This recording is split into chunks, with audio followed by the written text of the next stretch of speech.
The No Nonsense Roundtable. It's a weekly show broadcast on Rochester, New York's 50,000-watt iHeart radio station, News Radio Wham 1180. The host, Dom Geneva, interviews guests from all walks of life, all with amazing stories to tell. What you are about to hear is a recording of a previous broadcast with limited commercials. Now, here's host, Dom Geneva. Well, welcome everybody to another edition of your No Nonsense Roundtable. I'm Dom Geneva, your host, 10 o'clock right here every Saturday, and all the past shows, as I like to remind you, are on NoNonsenseRoundtable.com. Now, today I have somebody with a fascinating stories about Rochester's history, local guy. You may not have heard of him before, but he's got a couple of great stories to tell here. His name is Jack Butler. Jack, welcome to the show. Thanks, Tom. Pleasure to be here. Well, the question I always like to ask first, that comical little question, is that tell me about your path in life. What did you want to do when you were a young boy? Grow up to be a man. Okay. Somebody once said, I had some wise ass say, well, what did you want to be when you grew up? And he answered, rich. Yeah. No, like so many kids, I really didn't have any long-term aspirations when I was really young. And It wasn't until I got out of college that my path in life started to take shape. It started in high school when I took AP Bio, and I decided that biology was an area that I wanted to really focus on. And so I ended up spending most of my career in medical devices and medical diagnostics. Okay. And it wasn't until about 14 years ago that I left that field and started my own family business, and then started to get engaged a lot more with some of our local area parks. Yeah. Now, what was your family business? The family business I still own is, it's very different from anything medical, but I import handmade tall rubber boots from Europe. Very different. What? Excuse me. Give that to me one more. No, give that to me one more. You import what? I import tall rubber boots that are handmade in Europe. So in my career, I love that. I went from diagnostics where I was dealing with breast surgeons all the time to selling rubber boots. So real right brain, left brain. Oh, okay. And what are these rubber boots that like for sportsmen, or are they for industry, or? No, they're for sportsmen, mostly upland hunters, guys who chase grouse, and women who chase grouse and woodcock and pheasants with their pedigree trained dogs. That's one group, and then the other are deer hunters. Now I want to tell everybody, this show has nothing to do with this, but this is so fascinating. I have to. Now, do you do this to yourself? Do you go, do you go hunting and like hunt quail and stuff like that? I mean, no. Okay. So no, you just I'm not a hunter, but I have nothing against it. When I was growing up, we just didn't have time. I didn't have time. I'm sorry. This is just too fascinating. We got to get to the book. Remember the book? We got to get to the real reason we're here. But this is so damn interesting. So how did you get into like boots of all things? Well, I launched two of first of their kind FDA cleared products here in the United States. Okay. And there was a woman in Europe who launched those same two products in Europe while we were launching them here in the States. Her name was Sarah Edmonds, still is. And she called me up one day and said, she called me up one day and said, I'm getting out of the medical device industry and I'm starting to work for this fantastic company out of the UK that makes tall rubber boots. It's only 5 kilometers down the road from my house, and we want to bring the brand global, and we don't have anybody in the United States. Are you interested? Well, that's really cool. So that was the beginning. Okay. Enough of indulging me with my weird sense of humor or whatever. But the real reason you're here is that you've written a couple of books, and one is Greg Smith, a good friend of mine, tells me that you have this shocking story about Durand Eastman Park. But the first book you wrote was about Mendon Ponds Park. That's a little bit calmer of a book, but let's talk about that for a second. And if we have time, we'll get into it later in the show. Okay. My home currently backs up into Mendon Ponds Park, and I've run there for 30 years. Okay. I know every trail there is in the park, and I know an awful lot of the biology and the geology and the glacial geology of the park. But I co-authored this book with Diane Ham, and Diane is the town of Mendon historian for the last 46 years now. And so I would call her up occasionally and say, hey, Diane, why is this that way in the park? Or how, I'd ask her various questions about Mendon Ponds Park. And the purpose in mind was that I had anticipated upon my retirement that I would give walking tours of Mendon Ponds Park, which I've been doing since 2021. And so back last April of 2023, Diane called me up and said, hey, Jack, why don't we write a book about the park?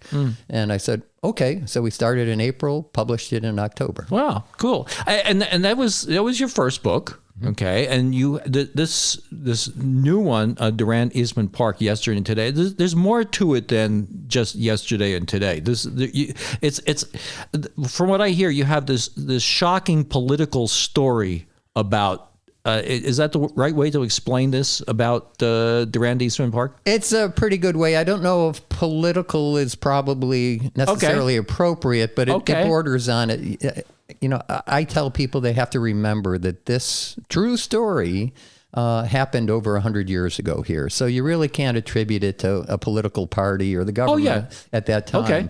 But yeah, it's an interesting story. It's a book that I didn't plan on writing, but everybody who is familiar with Durand Eastman Park knows who Eastman was.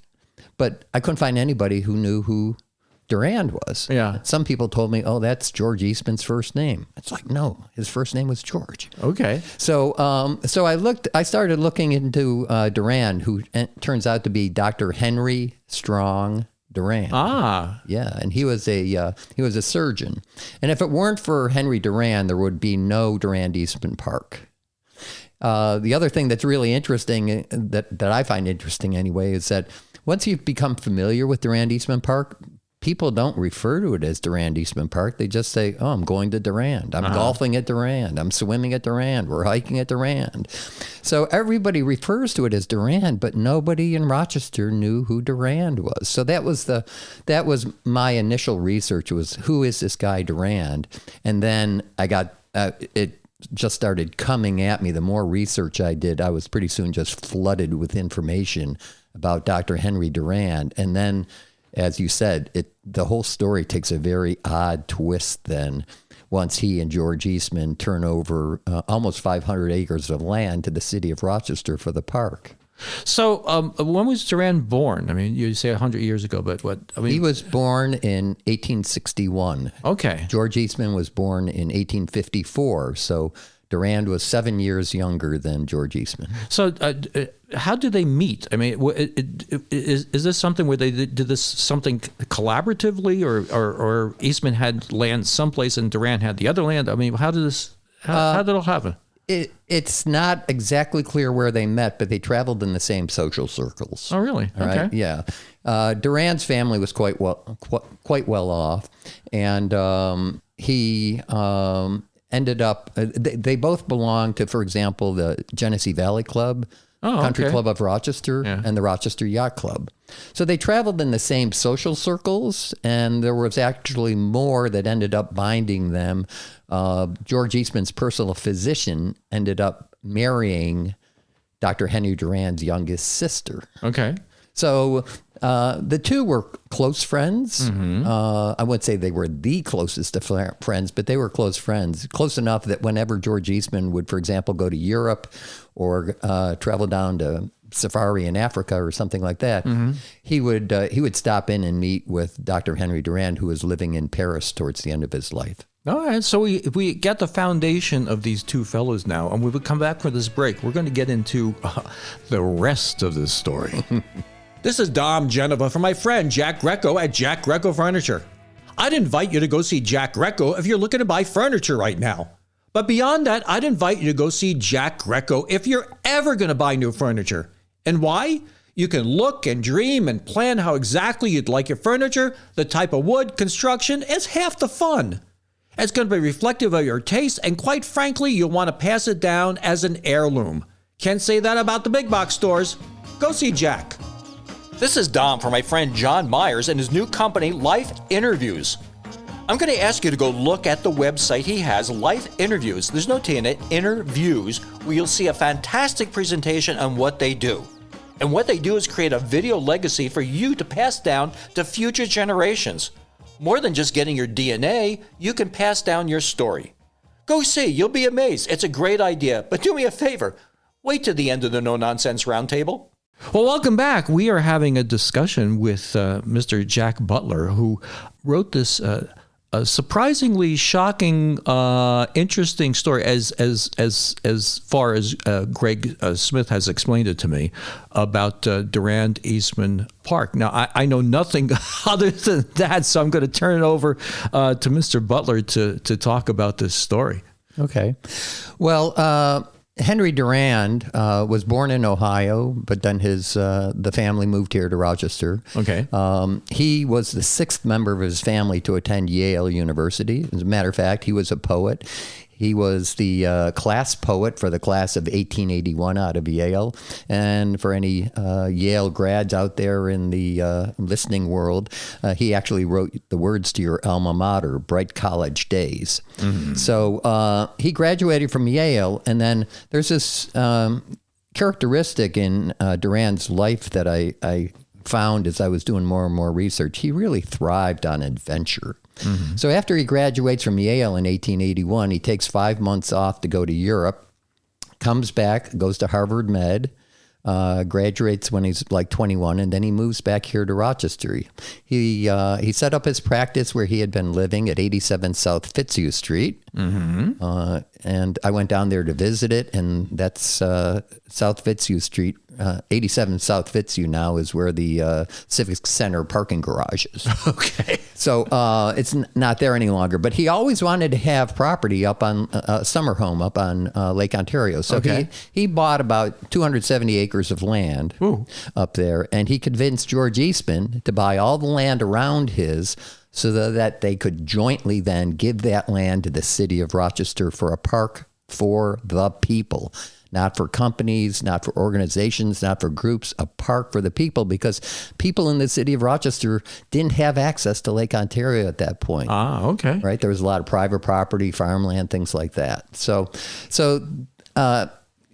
jointly, they acquired just short of 500 acres of land. And in 1907, they deeded all that land over to the city of Rochester, except 20 acres, which Henry Durand kept for lifetime personal use.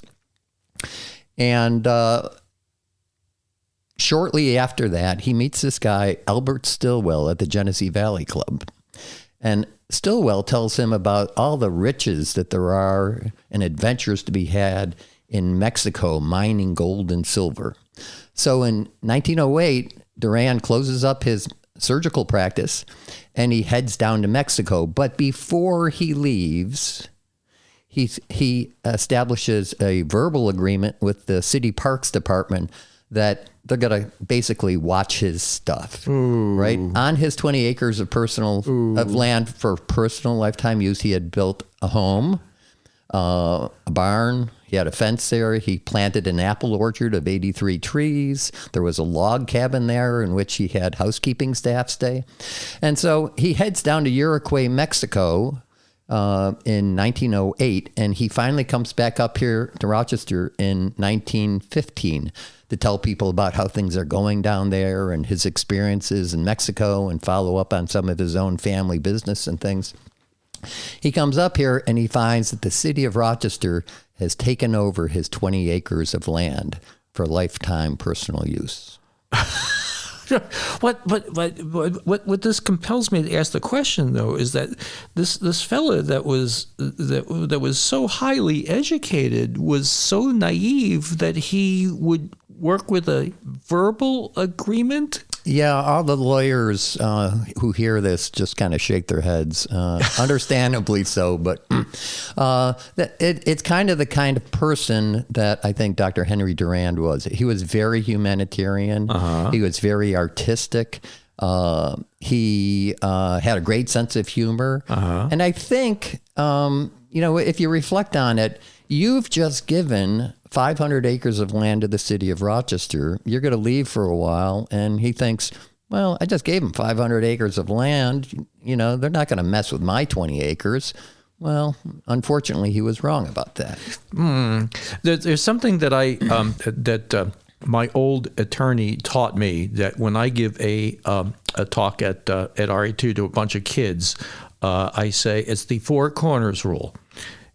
Whatever agreement you have is bound by the four corners of a piece of paper. And this guy, this guy never heard of the four corner rule.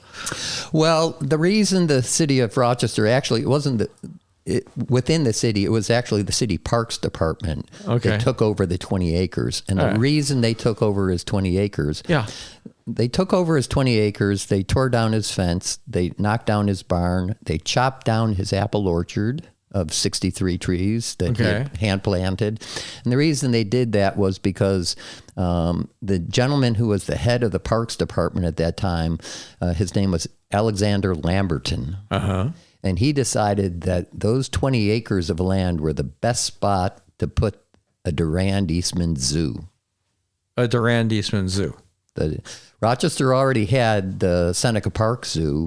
But Alexander Lamberton wanted to have, I think, his own zoo under his watch as the president of the Parks Department. And so he decided that Durand's land was the best place out of those 500 acres that Durand and Eastman had given the city. He decided that those 20 acres were the perfect spot.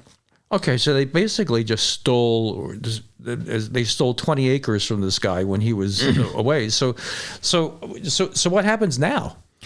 Well, Durand is very shook up. He stays for part of 2015 before he has to head back down to Mexico because of some personal reasons. He leaves it rather unresolved before he leaves, other than, having a little bit of a battle, I think, with Alexander Lamberton. He goes down to Mexico. He meets his future wife, Harriet, there. She has a daughter already by the name of Margaret. And this is in 1916. And that's just about when the Mexican Revolution is breaking out. And Durand knows he's got to get his wife and his new daughter out of Mexico. And so at risk of all of their lives, they travel just at night trying to get out of Uruguay, Mexico. It takes them 3 months traveling at nights to find their way finally to Southern California.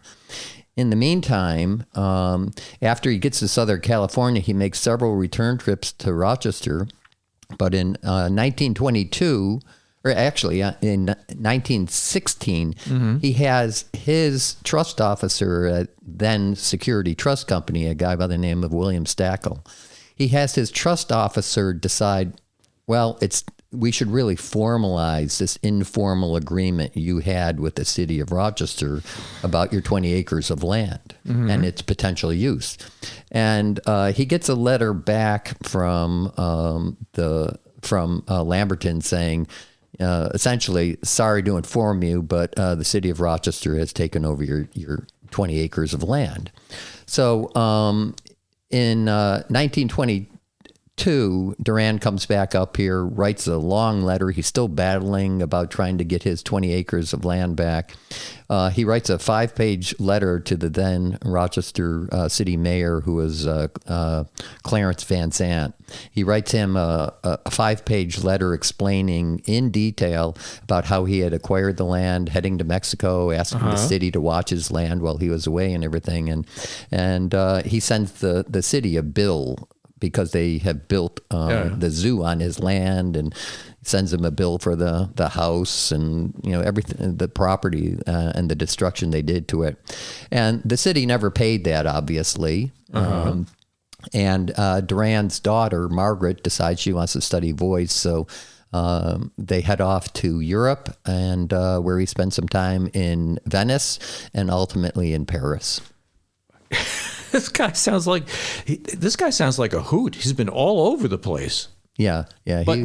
And the verbal agreement still. We're going to talk about that right after the news break here, but it's still astonishing to me that somebody that sophisticated would somebody didn't like this guy somewhere, I guess. Yeah. Okay. That's really what came down to. Okay. Well, we'll talk more about that after this.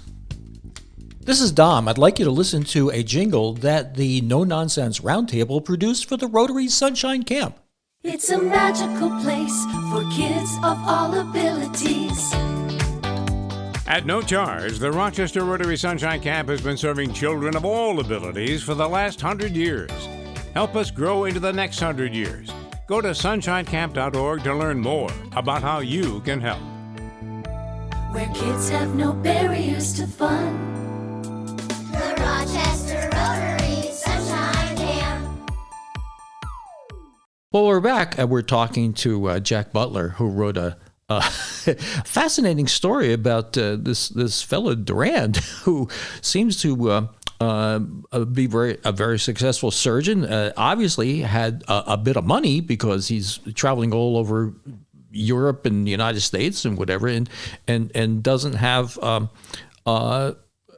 I hate to say doesn't have the common sense. Probably a very trusting fellow that he tells somebody to take care of his property while he's away, and then understands when he comes back from his trip that he doesn't have the property anymore, right? I mean, that's to put it in a nutshell. I mean, yeah. So in 1922, as I said, he writes a 5-page letter to Mayor Clarence Van Zandt, and in it he mentions that he also owns various other properties up in Irondequoit that he had planned to give to the city of Rochester as an addition to the park, but he kind of leaves it very open-ended and essentially says, by the way, I own the 10-acre property owned by Catherine Saralee. Okay. And he doesn't say it, but he basically implies you'll get it over my dead body. Right. Well, we left off prior to the break that he went to Paris with his daughter who wanted to study voice. Well, Dr. Durand ends up dying in 1929, and prior to his death, he must have had the conversation with his wife Harriet about what to do with the land that remained, that they owned and everything. So in 1929, he dies in 1931, and he's buried, by the way, over in Mount Hope Cemetery. Okay. In 1931, his wife Harriet writes a letter to the city manager at that time, Stephen Story, and in it she says, we're donating the Saralee property, the 10-acre parcel of land. We're going to donate that to the city of Rochester on the condition that I be allowed to place the history of the park, as it relates to my husband, on 2 bronze plaques mounted to boulders and placed at the primary entrance to Durand Eastman Park, which is the Sweet Fern Drive entrance down by the Parkside Diner off of Culver Road. Yeah, okay. That was the main entrance.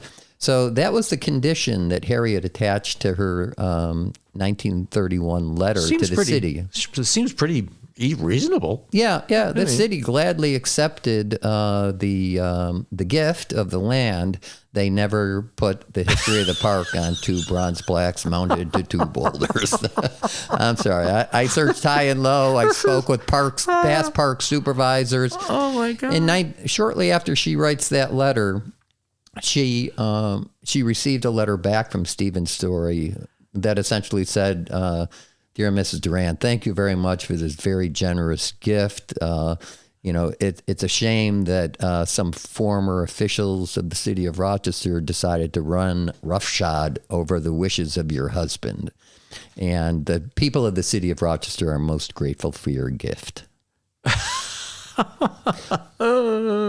So he says thank you. It's the closest thing she ever saw to an apology from the city of Rochester or the Parks Department. Certainly never got it from Lamberton himself. But that was the closest thing she ever got to an apology. And the condition, the city took the 10-acre parcel, the Sara Lee property, but they never put the history of the park on the bronze plaques and the boulders. So did the city do this to anybody else other than him? I mean, that you know of? Not that I'm aware of. It's so. The more I researched it, the more I kind of decided this was kind of a personal vendetta that, for some reason, that Lamberton had against Durand. I don't claim to understand it, but on a more positive note, I've met with the people at the city of Rochester, because prior to publishing this book, I contacted some people at City Hall and I said, I'm publishing this book about Durand Eastman Park, and my city of Rochester looks horrible. Mm-hmm. Looks just horrible in this book. And I just want to let you know in advance. Now, there's nothing the city or the Parks Department can do about the 20 acres of land that it basically took from Durand to build the Durand Eastman Zoo. But I said, there is something you could still do about the history of the park on 2 bronze plaques. I know where you're going with that. Okay. And Harriet was 56 years old when she wrote that letter. So either the Parks Department forgot about it, or maybe they thought she was going to go out and source a couple of big boulders herself. I'm not really sure how that played out. But I have met with some people at the city of Rochester since then at City Hall, and I now have a verbal commitment that they're going to put the history of the park on 2 bronze plaques mounted to boulders. Now, we just talked about verbal commitments. Okay. You do realize we talked about verbal, and then you're talking about another verbal agreement. Could you write this on a piece of paper for me? Well, and I will forward it for you to. Yeah, I actually have drafted the language for the 2 bronze plaques, and I've submitted that to the to City Hall and to the people in environmental services who have said, okay, we have the agreement of financially from the woman who kind of runs the finances for the city of Rochester. Her name's Suzanne Warren. She and I met at City Hall while I was having a meeting with some of the guys in the environmental services area. And we met very briefly. She said, what are you guys talking about? I said, Durand Eastman Park. She said, that's a great park. If you need anything, just let me know. I was like, hey, as a matter of fact. Yeah. No, there's something there. He's a member of the Genesee Valley Club. And so it has to do. I mean, he spilled his martini on somebody's tie one time or something. I mean, he there's something there that you don't quite know about yet that put him at odds with some very powerful people, and they decided that they were going to get him while he was away. But the other thing about him, he was away a lot. I mean, how much money could this guy have? I mean, that he was a surgeon, but I mean, he did go to Europe and then go to Mexico, and I mean, how did he get his dough? Yeah, I have no idea. What his net worth was, but he was the 6th member of his family to go to Yale. Other members of his family. There's apparently a building out on Stanford University, an aeronautics building named after a Durand. He had an uncle, I guess, who was a congressman in Michigan. Wow. He had an aunt who was in Hollywood. So the family came from money. Yeah, old money. Yes. Yeah. Yeah, and I guess Eastman would have been considered to be young money then, right? Yeah. I mean, really, yeah. Well, Eastman was brought up in Waterville, east of Syracuse, south of Herkimer, and he was really kind of more of a rags to riches. Yeah. Durand was not rags to riches, but he was a very down-to-earth, realistic person. When he went down to Mexico, he became... he had gone down there to mine gold and silver. He ended up, again, taking up his Hippocratic Oath again. Okay. The first day he was there, he had arranged a house and a housekeeper when he first got down to Uruguay, Mexico. The first morning he was there, he woke up, there were 23 patients lined up around his house. Wow. The closest doctor was 250 miles away. And so he ended up being obstetrician, veterinarian, everything for the people down there. And sounds like quite an outdoorsman. He was quite an outdoorsman, but he was a real mensch. He was a good man. Yeah, real, and probably could have used some big rubber boots. Don't go there. Well, we are about ready to head into another break, and we'll see you on the other side. You know, you had to listen to the first part of the show to understand that joke. Yeah. Yeah, okay. This is Don from my friend Todd, who owns Martinizing Dry Cleaning in Fairport. Like I like to say to you, he picks your clothes up and he drops your clothes off. Why schlep them yourself? I love the word schlep. You can save your time and your effort and your gas and do other things rather than take your clothes back and forth. They do a great job. Their number is 425-4242, 425-4242. Use them. I do all the time. Well, welcome back. We're having a great conversation with Jack Butler, who wrote a book about Mendon Ponds Park and one about Durand Eastman Park. And the Durand Eastman Park story is very interesting and is embroiled in, well, I would say a little bit of controversy, if nothing else. But the books stand alone just as they are as wonderful testaments about these two beautiful parks. And so how do people get a hold of these books? Local booksellers, right? You said they're not on Amazon? They're not on Amazon because Amazon really, I felt, didn't bring anything to a book that was so local in its history. And so we self-published it locally. They're printed locally on the other side of the airport by Image Now. And I have them at a number of bookstores, obviously the Barnes & Nobles in Webster, Eastview, Pittsford carries both books, Book Culture, Bleak House Books.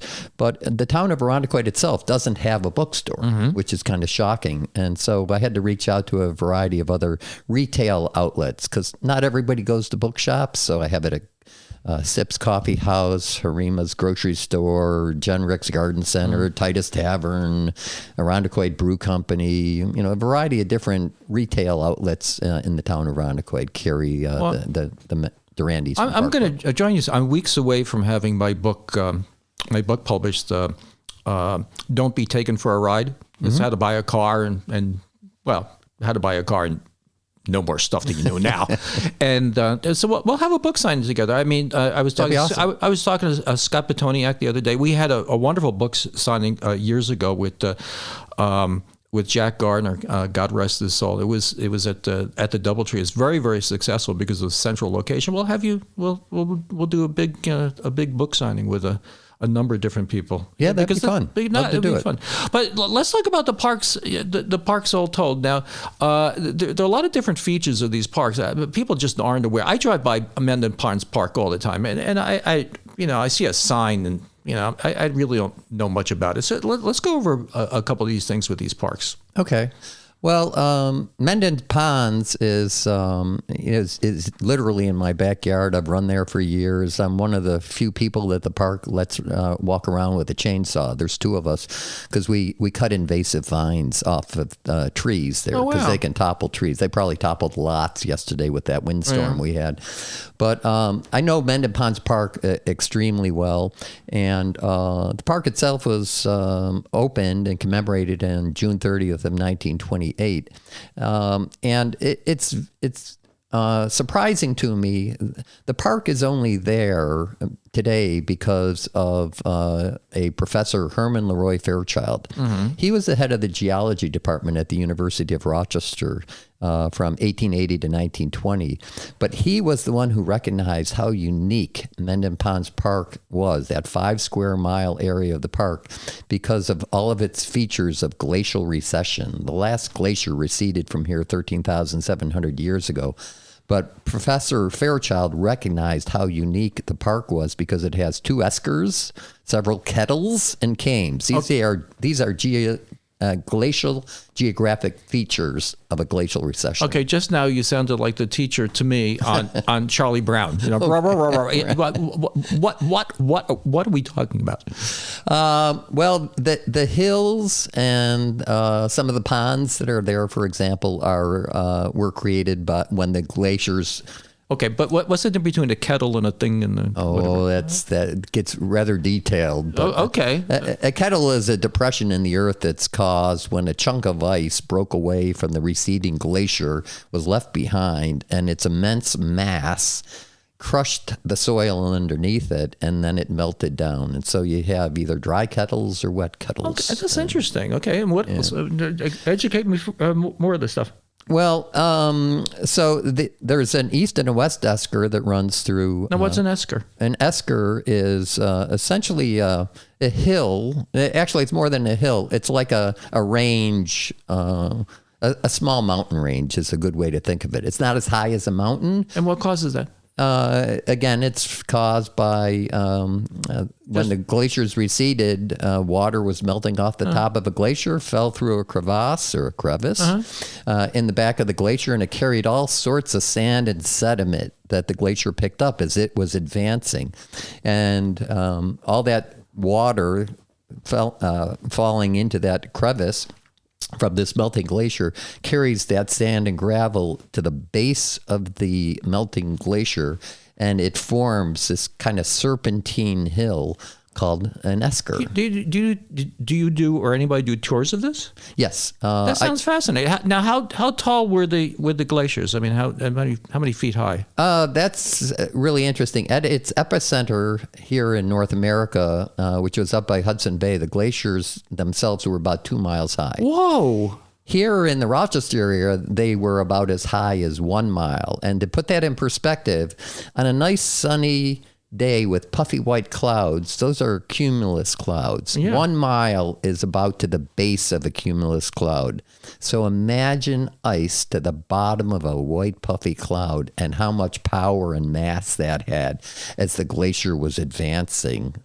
Yeah. Years ago. Yeah. So it picks up everything in its path and sand and gravel and carries it along. And then when global temperatures start warming, the glacier starts melting and receding, and it leaves different geographical features when it's receding than when it's advancing. There's a random boulder in my front yard. It's called an erratic. Oh, okay. Now this is different than Durand Eastman Park. Durand Eastman Park is, I mean, this is the glacial whatever. Right. That's not that's not the draw on that. Right. No, okay. They were formed. There's hills down there called hogbacks, but they were formed by a completely different process. They weren't formed by the glacier. They were formed by water erosion as Lake Ontario began to recede. So tell me more about Durand Eastman Park.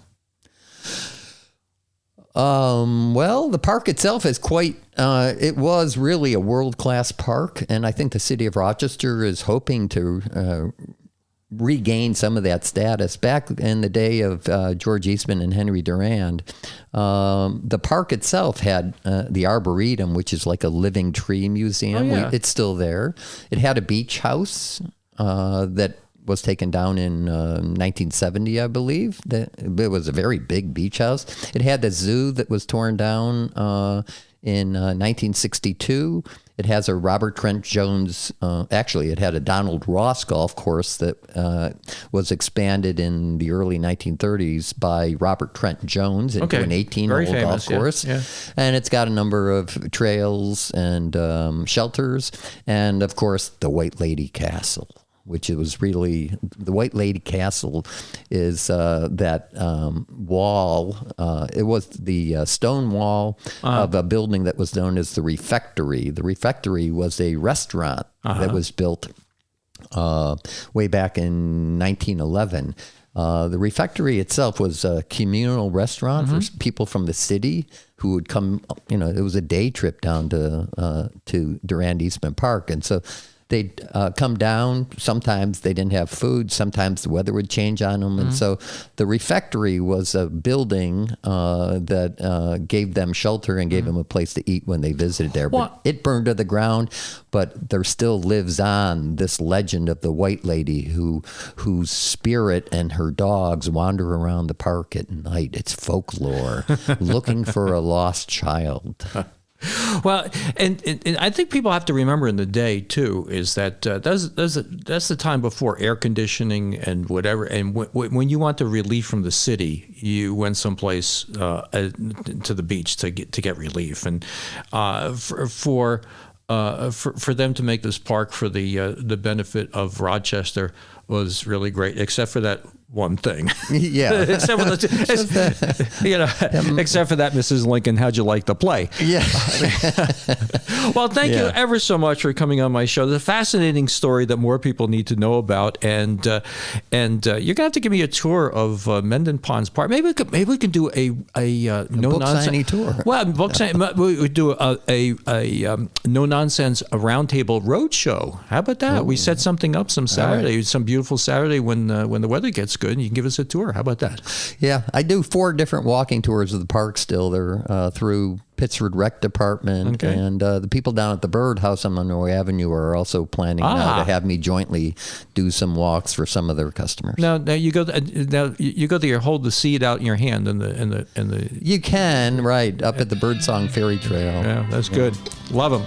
Jack, thanks for coming on the show, and we'll look forward to having that tour with you. All right. Thanks, Tom. Thanks for listening. Tune in every Saturday from 10 to 11 on News Radio Wham 1180. Don't forget to like and subscribe, and we'll make more.